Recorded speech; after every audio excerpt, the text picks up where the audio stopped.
Ka që këtu që nuk shkon, kam veshur bluzën mbrapsht. Por bluzja do ri mbrapsht, se nuk do është vishe këtu tani në YouTube para jush. Edhe kur vesh bluzën mbrapsht thënë që gjërat ecin mbar. Do të flas tani për një detaj të vogël, e vut re se ndonjëherë nëpër evente më shumë bëjnë zhurmë ata që nuk ishin se ata që ishin në tapetin e kuq. Po flas për filmin edhe një herë për filmin ADN me produksion të Rike Roçit dhe Eriola Doçit, të dy vajzave, showgirl. Kush mungoj aty? U fol për Meritonin, por një moment ai u shfaq. Kush mungoj tjetër? Roza Lati, mikeshe vajzave kanë qenë bashkë në Big Brother, mungoj tapetin e kuq, nuk ishte aty, por çfarë ndodhi? Unë i dërgova një mesazh. Dhe në mesazh, në të tjera Roza thot, Eriola ma çoj ftesën. Eriola, do të thënë, jo Rikja. Po mos harrojmë që Rikja vjet nuk ishte dhe ditëlindja e Roza Latit që ishte në qershor. Çfarë ndodhi? Sigla.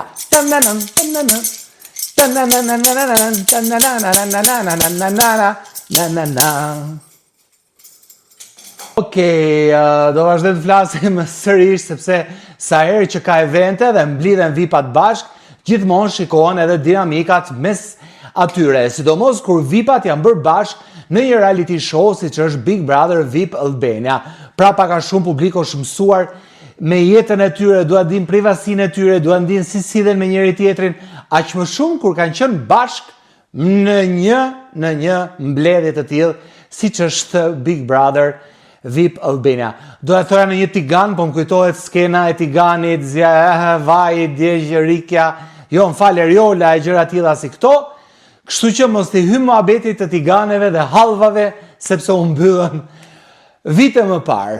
Por do të kujtojmë se personazhet që përmenda, Rike Roçi, Eriola Doçi, të dyja producentët e filmit ADN, që tashmë është në kinema, por edhe Meritoni, por edhe Roza Lati kanë qenë bashkë në edicionin e 3 të Big Brother VIP Albania.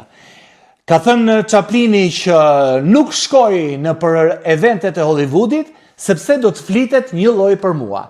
Sepse flitet ndonjëherë më shumë për njerëzit që mungojnë në për evente, se sa për njerëzit që shkojnë në për evente dhe janë të parët atje në resht. Megjithatë, ky ishte një event mjaft